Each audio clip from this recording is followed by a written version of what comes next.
and welcome to Happy Chat. Will you please welcome my special guest and a lovely friend, the one and only Mr. Eric Potts. Hey! There he Hello, is, matey. live on the recording. Hello, mate. How are you? I'm good, thanks, Andy. Are you? Yeah, good. I'm. This is like a bit of therapy for me to do this regularly because it gives me something to do. Because else I might be going stir crazy. How are you coping, Eric? Yeah, about the same, to be honest. Glad I've got a few bits and bobs to be getting on with. Doing some tutorial stuff online for the British Panto Academy, Kev Orkian's little project, which is great. Been doing a bit of writing, breaking the back of the Panto writing for this year in the hope that we actually get some kind of Panto season this year, which, you know, fingers crossed. So, yeah, but like you, just glad to be having stuff to do. How many pantos you writing this year then, mate? At the moment, it wants to see, seven at the moment. But four of those are kind of updated scripts from that were written for last year that have carried forward for Imagine Theatre. So they're not full writes. They're just kind of rewrites, updates, and tweaks depending on the situation. The thing about panto anyway is it has to be relevant and modern. So what we're living for has to be referenced, as we did in Plymouth this year when we were like the only panto that got away with it. Because you were meant to be in Manchester, weren't you, with Billy and that? Yeah, it was looking great. I mean, the Kudos plan to get the 10 shows on was great. And, you know, I think we were all very supportively jealous of you and the team down at Plymouth actually getting your whole run in. It was great. They managed to open a couple of others, wasn't it? Woking just opened, whatever. But literally, we were due to start, I think, same as you, rehearsing at the end of November. Yeah. And that had to be shelved. But there was due to be another announcement on the 13th of December, if I remember correctly. And we were going to start rehearsals that day. So literally, I drove halfway into Manchester, sat in our Tesco's car park, listened to the announcement, and basically decided which way to drive, either back home or into Manchester. And we heard the announcement from, was it Matt Hancock? And Ed Curtis, our director for the Manchester show, phoned me almost before the announcement had finished and said, look, I'm sorry. And he was already in Manchester at the rehearsal room, sitting there. I think Jason Manford, who was our big name, was there. And we all went home. It was just, you know, not going to work. So it was really sad. We were really looking forward to it. A lot of effort had gone in to making it safe, both for us, as you know, from Plymouth, and the audience, all sorts of rules and regulations and safety provisions in place, but it wasn't to be. So hopefully this year, hopefully we'll season. Yeah, hopefully we'll be back to normal. It was different, Eric, but it was still really, I mean, I consider myself really lucky to have done it. We lost 3 days at the end. That was it. That's all. And the audiences were all separated and masked up. But they were lovely because they were watching Panto. Yeah, I think people are desperate to get back out there. Yeah. Yeah, and as I say, the Panto audience is different from most other genres, in as much as it's a mix. But do you feel when you go on stage to do a Panto, there's a happiness level that is hard to match in any other type of live entertainment? Yeah, I know exactly what you mean. There is, because I think it's not only a trip to the theatre, it's a part of their Christmas calendar, be it a school party or a family or whatever. It's part of their celebration. This is what we do. We open presents then. We go and see Auntie Doodah on the 4th of January. We go to the Panto. It's part of the thing. So there is that level of excitement and expectation that you're right, you very rarely get. I think we start at a higher level than of other theatre or entertainment productions. Right, Eric, I'm going to take you back in time, bit of time travel, because when I first met you, you were, well, actor, musician, actually, and we'll talk about that in a minute, because you were working, my wife was on the same production. And then way back in the day, you did your first pantomime. Where was that? How did you get into it? And did you feel like it was, as a lot of people were saying at the time, Panto wasn't like up there. Did you feel it was a drop down, or were you excited and motivated to actually get into that field? Well, I was really excited, really looking forward to it. I'd done a few Christmas shows, and you're right, the Panto kind of went through the doldrums for a few years. It was kind of looked down upon, but I didn't regard it as that at all. I had been at college, and we had guest directors coming to college, one of whom was Kenneth Allen Taylor, who at the time of when I did my first Panto was artistic director of the Playhouse in Nottingham. And I was on tour at the Theatre Royal in Nottingham. And I thought, well, you know what, I'll drop him a line, nothing ventured. And I handed this note in at stage door of the Playhouse and said, you might not remember me, but Eric Potts, Brislovic, I'm on tour. I finish at the end of August. If there's anything in your Panto that still needs casting, it'd be lovely, you know. And I got a call the next day at the stage door of the Theatre Royal from my agent. This is pre-mobile phones. Can you believe there was ever such a time? And to tell me that I'd been offered Baron Hardup in Cinderella at Nottingham Playhouse. And Kenneth Allen Taylor got straight onto it, bless him. And as a 23, 24-year-old actor, I obviously played all the old man parts. So for the next 3 years, I played Baron Hardup, Cinderella, Alderman Fitzwarren in Dick Whittington. So did you base your Dame character, which is quite, as far as I'm concerned, unique, and I never saw this guy do Dame that you're talking about. Did you base it on his character, or did you say, I'll have a bit of that, and I'm going to add that to it? Because you are from Scotland, but I never heard you play the Dame with a Scottish accent or anything. Did that come into your mind as a possibility? What I'm saying is, did you play with it a few times until you decided this is the way I'm going to play Dame?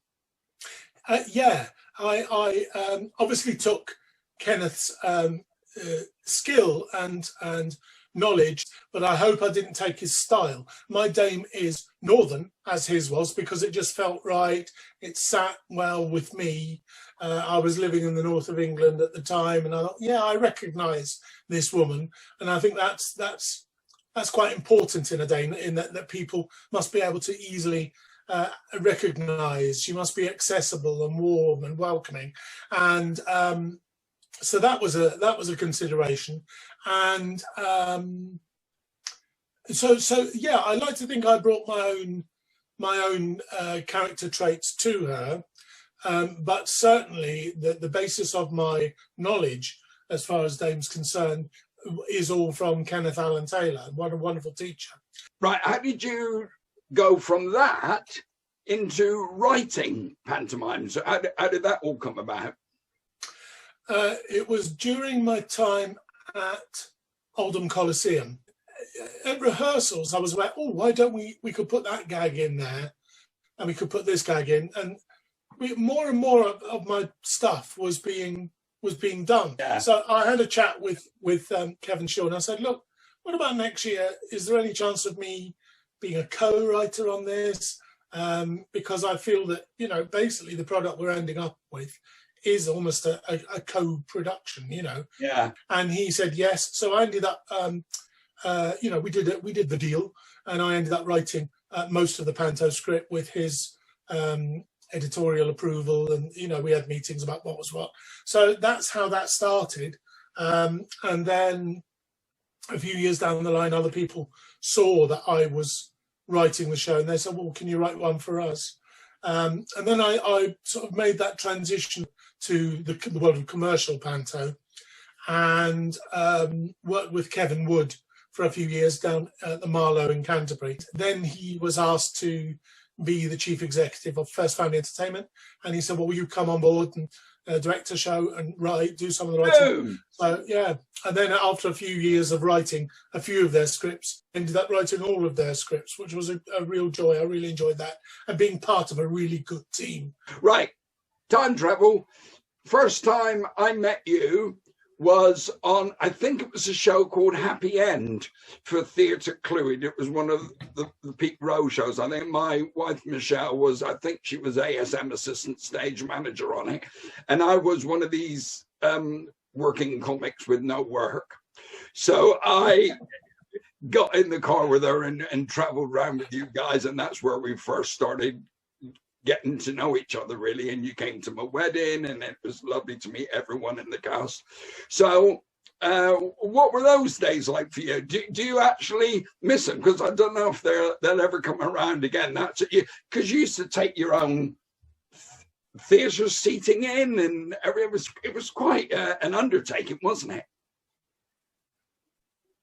Yeah, yeah, that was a great job. I really enjoyed that job.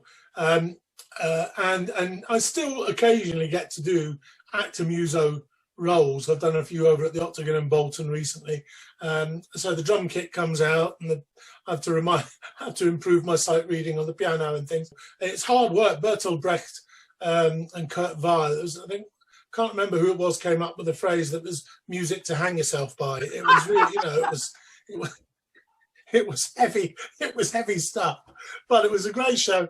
And yeah, you're right. I mean, goodness knows if everything that we did and those in that show specifically will come back round. I do hope it does. When the pandemic kicked in, the first lockdown last February, March, I was on a national tour called By the Waters of Liverpool, which is part of an autobiographical series of novels by Helen Forrester, set in Liverpool just before the Second World War. And we got 2 weeks into a 12-week tour before we were sent home and locked up. It was great. And that's been rescheduled for this coming autumn. So hopefully we'll be able to pick up and go back out with that and do what we do, entertain people. You're the same. People are desperate for what was the normal to come back, and that entertainment, whatever form they want it to be there. You can't switch being an entertainer off, can you? It's there. And I came into this through, I was in dance bands first, and gradually when people started breaking strings, I'd introduce gags, and then I went sort of cabaret circuit comedy. So I'd learned, before I got into panto, I was an actual stand-up comic. Yeah. You come a different route. So what were your comedy influences, and did you introduce them into your acting set, or did you think, oh, all those things that I remember and used to make me laugh, I'll use that now I'm doing panto? I'm assuming it was a gradual, and if you did comedy plays, that's where you learnt your timing and delivery. I've spoken a lot there, but I'll pass it back now. Yeah, I mean, this is it. I trained at Bristol Old Vic, classical acting college, and did a lot of Shakespeare and a lot of Chekhov and Restoration. But because of, even then, my slight rotundness, I was always kind of regarded as a comedy performer. They would think, because you look like that, you're going to have to be a comedy role. That's a bit weird that people would think that, but you ran with that. You used that, yeah? Yeah, I think it was not necessarily, oh, he'll have to get the comedy role.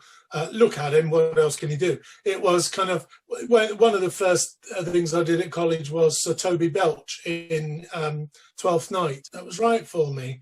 Benjamin, what did I play in School for Scandal? Benjamin Backbite, I think. So it was the same feel, that there was that slight comedy element simply to my appearance. Now, having said that, I did play straight roles while I was training as well. I did a one-man, we ought to do a one-man show. I did one, and I was blessed with the most fantastic script about a guy who was on a railway bridge waiting to throw himself off. So, there were serious roles there as well. Half a minute. Yeah.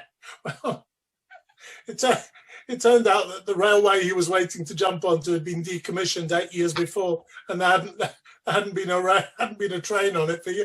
Anyway, but yeah, that was kind of where that came.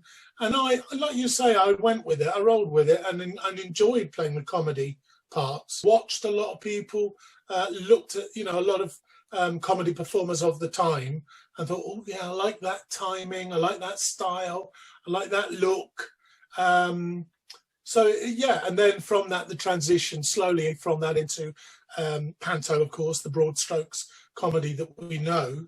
But as you know, one of my directorial things in panto is, yes, it's this broad strokes, accessible comedy, but it must always have that underlying credibility. Everything we say as panto characters must be true. It must matter to us, no matter how ridiculous. Because if it doesn't matter to us, it won't matter to an audience, especially those under 10, for whom this is real. And if we don't think that this bag of magic beans is worthless, then they won't. You know, yeah. So yeah, that's where the comedy came from, and I love it, and I still. But it's nice occasionally to get to play something that isn't comedy. Yeah. You know, a straight role. Yeah, just for a nice little change, something to get your teeth into, as they say. So I'm very lucky in that I'm able to do both. And you did try stand up for a while, didn't you? Tell me what you felt jumping, you know, coming across to our world. It's different, isn't it? Yeah, and it's hard, and I don't think people realise how hard it is, because I did a few gigs as me, and that was really difficult, and I was getting laughs. Sometimes not very many laughs, but I was getting them. That was fine. But I just felt so exposed and so uncomfortable, really. So then I did a few as a character, playing a northern club comic called Manny Bernard. You have a bit of background on him, so when you stood on stage as him, yeah, you knew where he'd come from, what he'd done, so all that info was there, so everything you were imparting was based on what you knew about him. Yeah,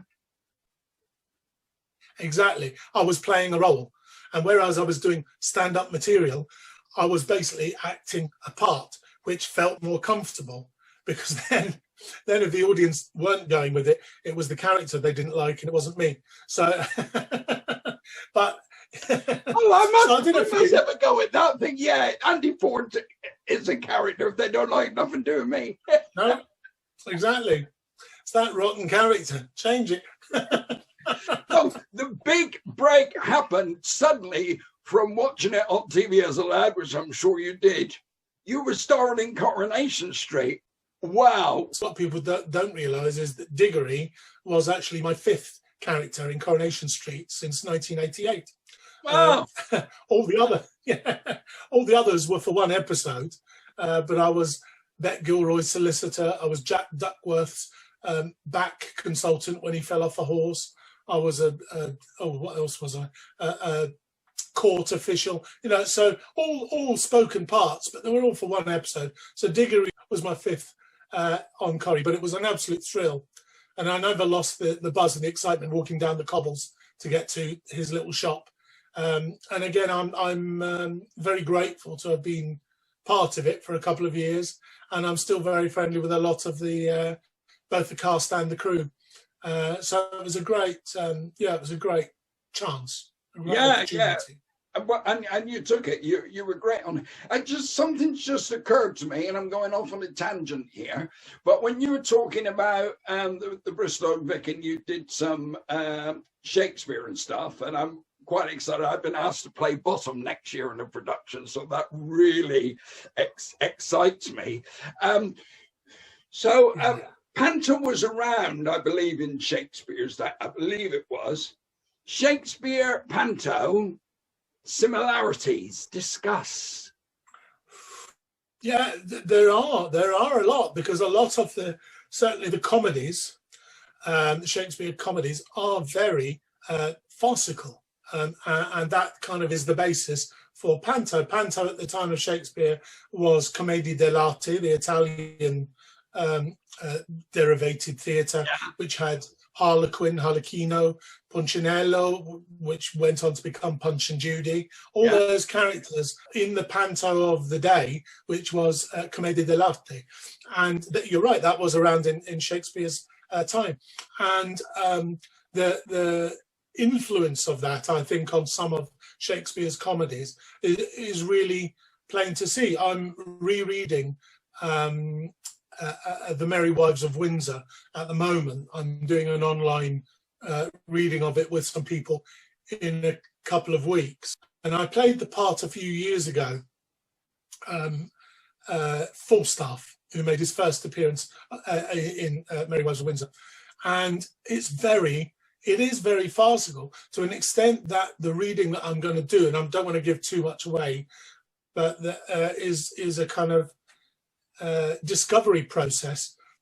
Well, the remit was, let's see if we can make it as close to the feel of a carry-on film as possible. And you reread it with that in mind. Carry on. There. Yeah. It's all there. Falstaff is hiding in a laundry basket full of dirty laundry and gets thrown in the Thames. There's people coming in and out of doors. There's a character that disguises himself by putting on, false glasses and a moustache. It's all there. Panto, carry on, broad strokes comedy. Is there Shakespearean innuendo? Oh yeah. And most of it, to be fair, gets cut out now because no one knows what they're talking about when they're going on about, cod pieces and forsooth his cod will smell fishy tonight and all this stuff. It was the carry on at the end of the pier innuendo of its day. But now you sort of think, oh, well, those are the bits that get cut out because it's just pointless waffle now. And the cross-dressing thing was because they used mainly male actors to play the female parts, and that's where that came from. Yeah, exclusively. There were no female actors really in Shakespeare's day, so all the female roles were played by young pretty boys sort of thing, and that's why there was a lot of those cross-dressing, the woman dressing up as a man to try and to become a servant of the Lord that she fancied. But it was just, it allowed the boy to play a boy's role instead of being dressed as a woman for the entire show. So there was lots of cross-dressing, lots of, as you know, mistaken identities, plans, and there are real similarities. And I'm really looking forward to doing this Merry Wives of Windsor reading to see how it works out. We're not going to be doing impersonations of Bernard Breslau and Sid James and things, but just the feel of it and rereading it, it's all there. But also a lot of the carry on, whatever the line is, if you say, forsooth, it may not have been me, and then you go, the looks were a lot of the power of the carry on it was down. When they redid carry on films and tried to update them, what they'd lost was the knowledge of the actors who knew their comedy and had grown up with it and knew what the genre was, and therefore just a rude gag doth not a carry-on film make. It's more than that. Yeah, it's a whole style. It's a whole style of comedy rather than a list of words. And we were both very lucky to work with gorgeous Barbara Windsor. And, you could just see that, and they were all very intelligent performers, every single one of them. They knew exactly what their role was in that film, why they were there, and how to achieve the best with their fellow cast and with the director, and the writer. So, it's a whole style of comedy. And I think, who I think, and people may disagree with me on this, but I think one performer that almost carries on that carry-on style is Miranda Hart, who I'm very fond of. And I know a lot of people don't, and I say to a lot of people, I'd really like Miranda. You watch her, that she does almost Oliver Hardy-esque straight down the lens. And the broad stroke slapstick comedy of her falling over and getting a necklace caught in the sushi belt and all that. It is carry on. That's not directed. For the modern time. You think that's organic with Miranda, not directed into her. That's where she's come from. And I saw a program she did about Morecambe and Wise. So her love is of that traditional comedy ilk. Yeah, I think there's a lot, those sort of things.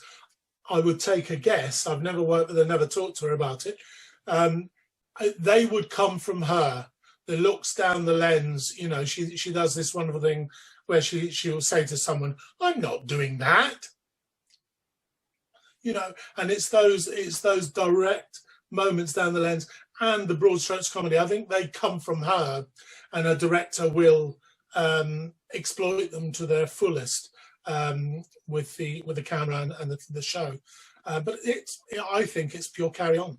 Yeah, well, she was obviously influenced a lot from that era with Morecambe and Wise, and like you say, the carry-ons as well. And you were influenced, I'm assuming, as a young lad by the magnificent Les Dawson, not only Panto Dame extraordinaire, but did some wonderful wordsmith comedy and great droll delivery. And I was really excited to see you and Stephen Allen play Sissy and Ada.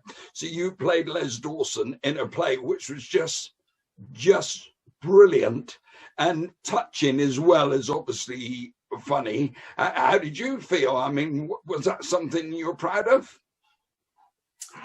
Very, yeah, very. It was a great play, and we had a great time with it. We did it originally, strangely enough, at the Broadway Theatre in Barking in London. The producer was in charge of that theatre at the time, and we did a long run. I think we did about 3.5 weeks there, which was odd. But, you know, it was great. And then we took it on tour. And of course, it proved more popular in the northern venues. We sold out the Lowry in Salford, and the northern venues were great. Less popular, but I don't think less appreciated in the southern venues. That surprises me. I felt that Les was like national treasure, and I find that quite interesting. That it was it busier houses in the north than the south, or was it a different feel with audience reaction? No, the audience reaction was always the same.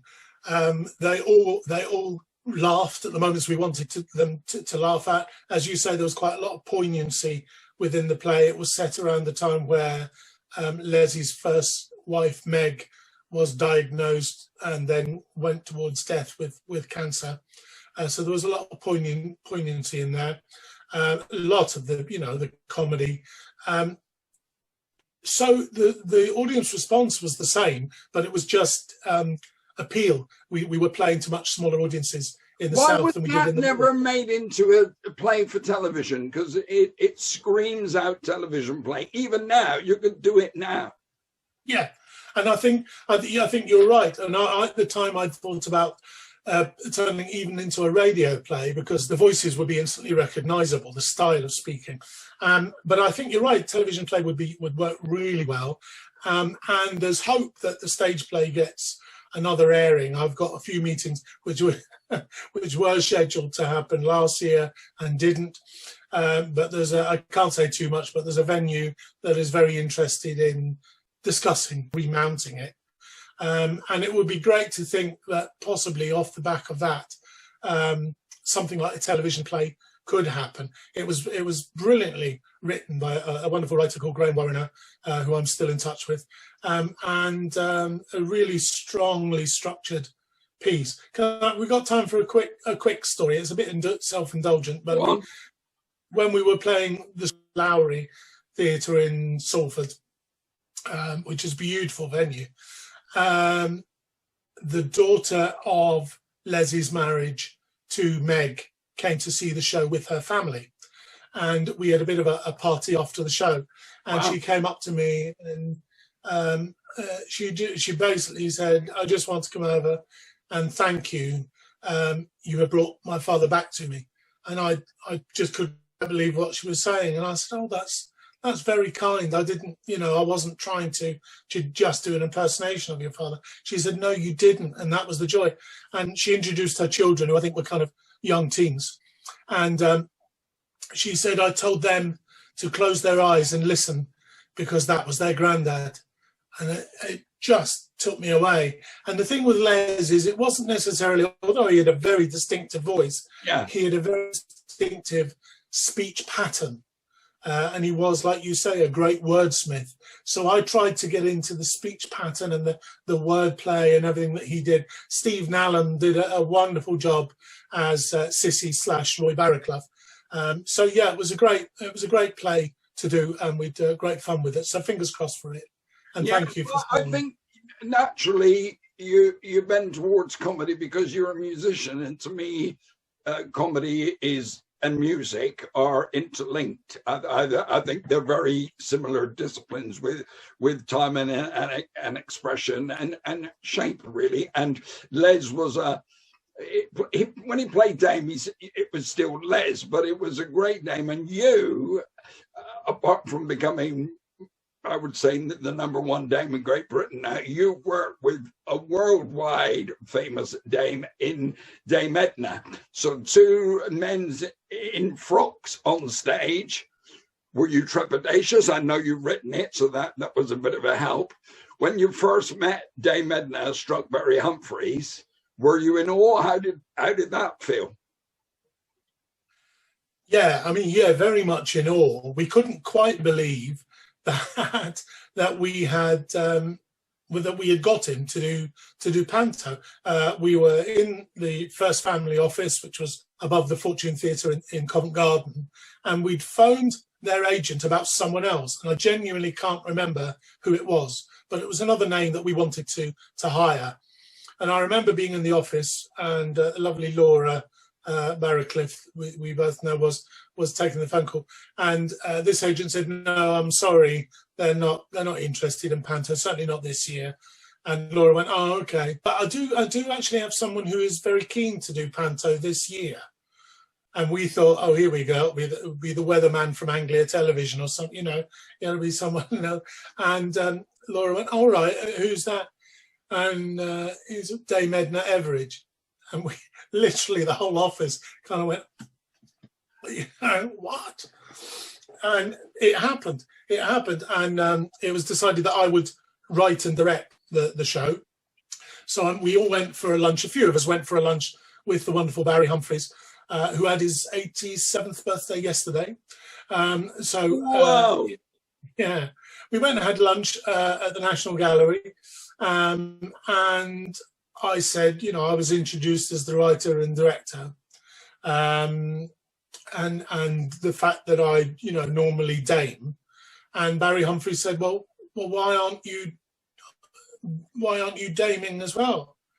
And I said, oh no, you, although you're not going to be playing the Dame role, you are the iconic female role in this panto. So we didn't think we'd have, and he said, oh no, you must come in. I've got to have someone that I can do frock envy jokes with and all that. I can look down on, Edna can look down on you in a very loving way. That had to come from him, though, yeah, because he's the dominant force of that. It was his generosity and knowledge of knowing what he was going to get out of it comedically. So it had to come from him. But you must have jumped out of your seat when he suggested that. Yeah, I totally accepted the fact that I was writing it and directing it and possibly not Daming that year. They thought about putting me in as Alderman Fitzwarren to keep me on the site, as it were. But yeah, when he said that, I thought, wow, that's great. And I said, well, if that's what you want, that's obviously what will happen. But I said, I will be consulting you all the way with the writing to make sure that you get what you want out of it. You obviously, as you said, Andy, he had a real clear idea of what he wanted to achieve with having Sarah the cook there, as well as, because he was in the Fairy Bobel's role, although was known as Edna, Saviour of London, which was fantastic. Going back to what I said earlier, when you were saying about you doing stand-up comedy and as a character, you could research. No one knows Dame Edna Everage better than Dame Edna Everage. So the comedy comes from her character. So when you're writing it, she would know exactly the moments, and you put the lines in there. Did it change much during rehearsal? But you know what? There were very few changes. I mean, obviously, I'd watched everything that was available to watch of her style and everything. And I think, I can't remember if it happened the week before rehearsal or the first day or two of rehearsal. There were like 3 or 4 lines. He came up and said, just these, they're a bit too Julian Clary. And I read them and I went, yeah, they are. They're just a bit too broad for Edna. And I said, okay, what do you suggest? And he said, no, you know what you're doing. Lose that element and I'll do. And you know what? There was hardly anything that he changed, which I was hugely honoured about. There was one line that I had to kind of convince him to do. He kept coming back. And it was about, I'd written this little thing about while Dame Edna was in London, she was staying at the palace. She couldn't say who with, but it was just at the end of the mall. And she said that Prince Harry, oh, he's a cheeky so-and-so. Oh, he's trailing me around. He is a very Mediterranean style passion, that boy, which is very unusual for a redhead. And she said, I don't know about that line. I don't know. I said, I'm sure it'll get a laugh. So she did it. Thankfully, it got a huge laugh, and it won the Daily Mail Line of the Year award or something. But that sounds very egocentric. But I'm so honoured that there was so little to change, or little that she wanted to change. And we had a great time. It was an honour, and we got in early and rehearsed early. I was just going to say, I find that working with the people that you admire and stuff, and like when I was working with David Hasselhoff, I'd written a line in that little routine I did, Wind Beneath My Wings, you remember, about I can fly higher than an eagle, possibly a budgie. And he didn't see the comedic value in it, but when he got the laughing, and it makes you keep the faith, doesn't it, that you knew it was going to be funny. And even though people were a little bit worried about it, when it comes through, that validation is quite important, isn't it? It is. It does. It just makes you think, oh, thank you. I do know what I'm talking about. There's a whole list of things that I can't do, but this we can. This is what we know. And yeah, it was great. And there was all sorts of talk of us taking it to Melbourne the next year. With her, but then I think she got something else, some other work came up, and it just wasn't going to be possible. And then it never happened. Well, you're some dames over the years have been sort of feeds for the lead comic, which you've never been. You're strong and you hold your ground there, but you do have a great working relationship with comedians. And the first time I saw you dame was I'd done Bromley with Paul Michael Glaser for First Family, and they wanted me to go to Milton Keynes the next year with Henry Winkler. And so they took me up to Milton Keynes to see the theatre, and you were starring with Bradley Walsh, and I got to meet Bradley, who was just a joy and very encouraging. So standing next to the powerhouse that is Bradley Walsh, did you have to up your energy to be with him? Or I mean, I can't remember exactly how you play. All I know is when I saw you two together, it worked fantastic. So did you change anything for Bradley? Not a huge amount. I would have changed whatever I needed to have changed, really, for to make it work for Bradley. That year it was Bradley's script. He'd written it, so it was all his material, which was fine. It was great. I think I directed it that year, so it was great. It was really good working with him, and I think you have to match what is round about you. And Brad had the say on the feel of the show, and his energy, as you know, is incredible. So you go at that pace. You have to match that energy, because if you didn't, it wouldn't work and the show would suffer. So yes, there were things that perhaps I wouldn't have done other years, But that year and the year after, because we took that show on to Woking the year after, it was wonderful working with him. And I didn't regard myself as a feed for Bradley, but it was very much, you know, it was his moment, and it had to be, and that was right. And if I'd or any of the other characters had almost been as prominent or as significant within the production as Bradley, then the audience would have felt cheated.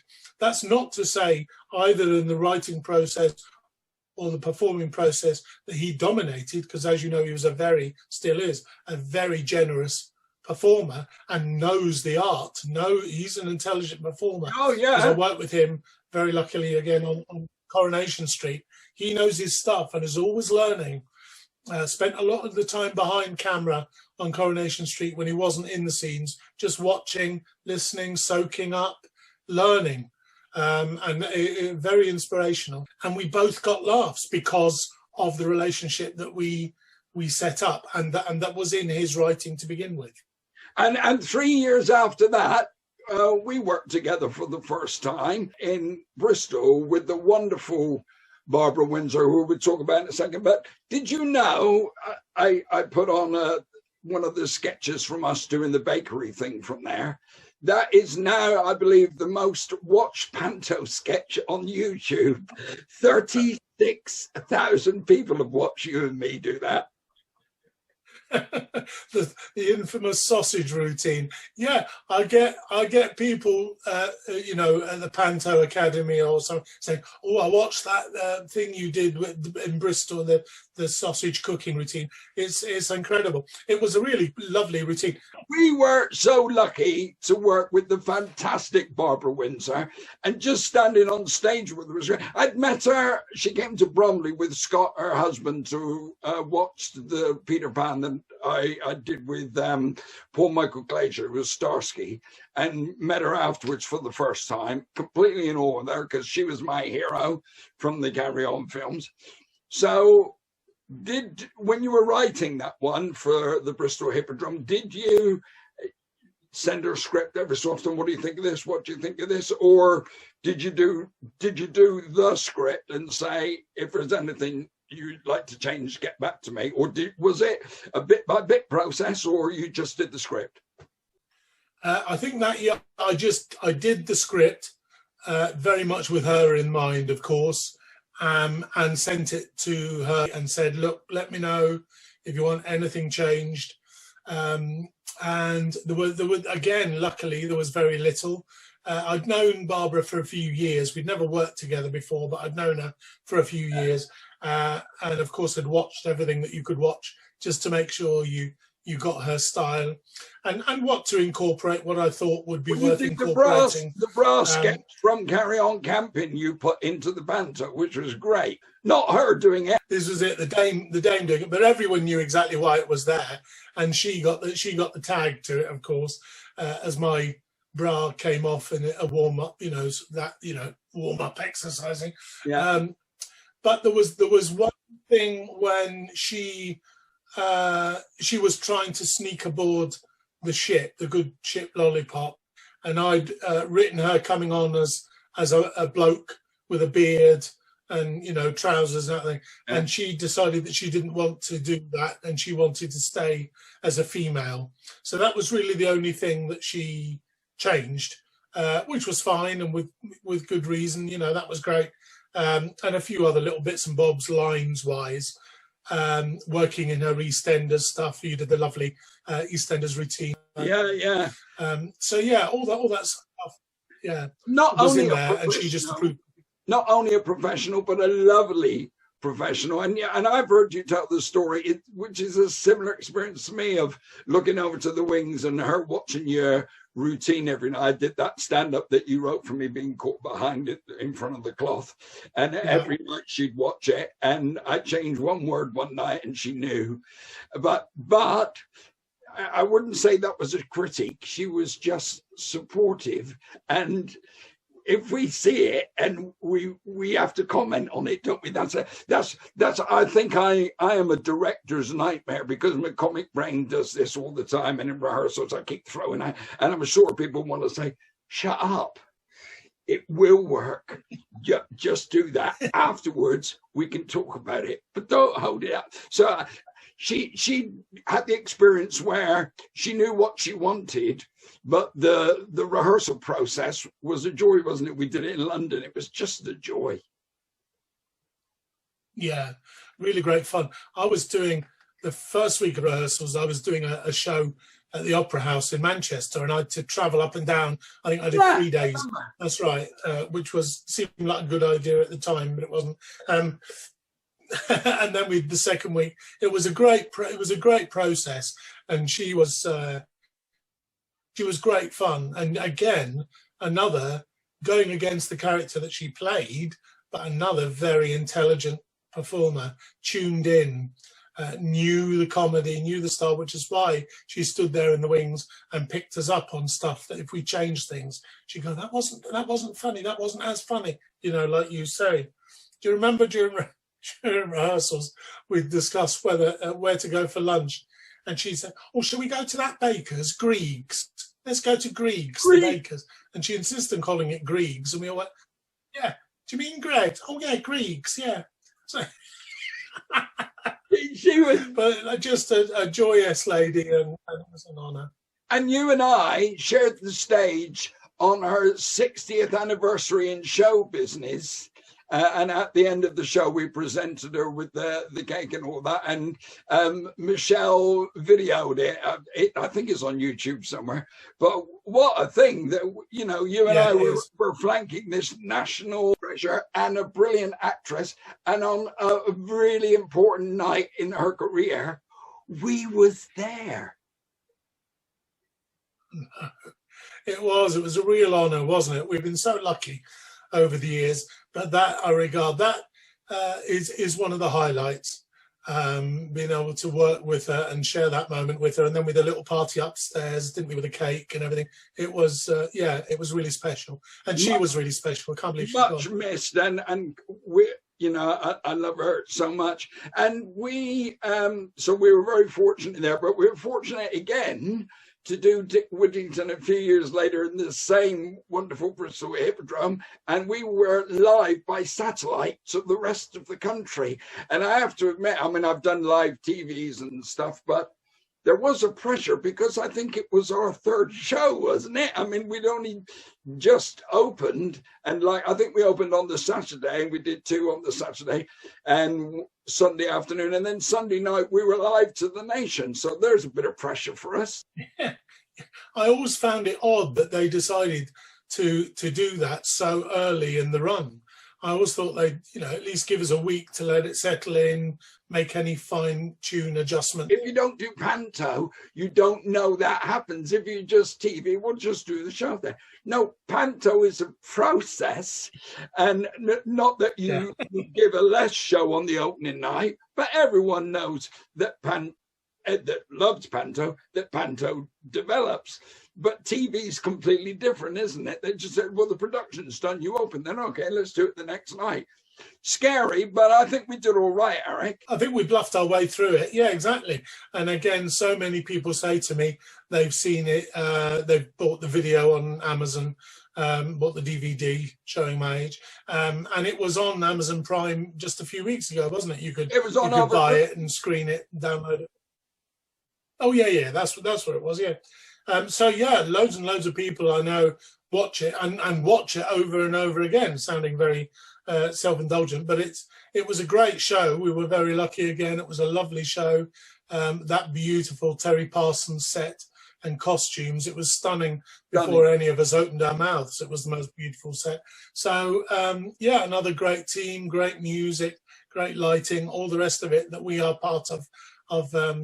We're just a small part of the production. But it was a great show and lots of laughs. I wonder if Ashley and Punsey, of course.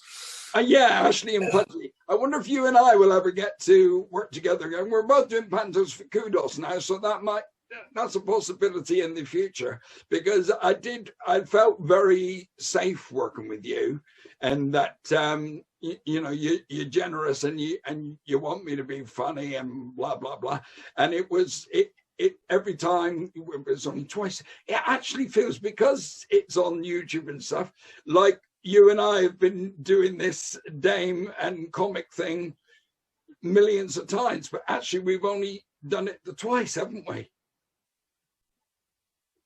Yeah, but it's about a thing I was taught at college many years ago, and it applies to everything, be it Shakespeare, Panto, Chekhov, whatever.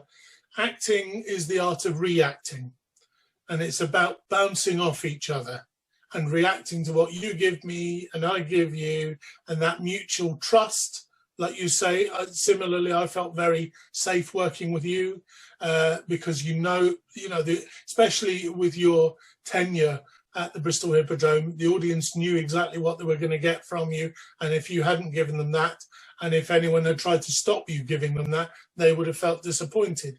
So it was, yes, allowing you to be funny, because that's A, what you do so well, and B, what the audience were expecting. But it's about reacting to what you're being given on stage and going with the flow. I remember you telling me once we were on the stage that we'd done it a few times, and I reacted to something you did just before you'd finished doing it. And because I knew it was coming, and it was just something, yeah, come on, Andrew, concentrate. You've got to, the comedy works when you react after something's happened. So yeah, I preempted a little bit, so you kept me on the straight and narrow there. That's the job. I mean, I was directing the show that year as well, and had written it, the usual ego trip, but it was my job being not only being Dame in the show, but being the resident director and just keeping it fresh. Of course, over time, you sort of get into rhythms, and you get tired. Of course, Panto is tiring, so things like that just occasionally creep in. You're certainly not the only one, certainly not the worst, believe me. So that was all that was about. But it's the acting is the art of reacting, and it was great fun, a really good show, got a great response. Luckily, it's there on DVD to enjoy again for people whenever they want a bit of Panto fix. Yeah, it's part of our legacy, I suppose, now. Can I just say, whatever you do in the future, I hope it's mega successful, because you're one of the loveliest blokes to work with, and, personal friend of ours, came to our wedding with your lovely Jackie, and whatever you do, Eric, I know it'll be successful. Love to your wonderful family. Thank you so much for coming on Happy Chat. I love you, mate. Thank you so much for coming on my show, and see you again soon, buddy. Thank you.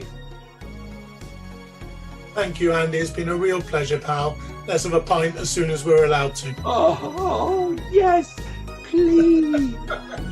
See you, mate.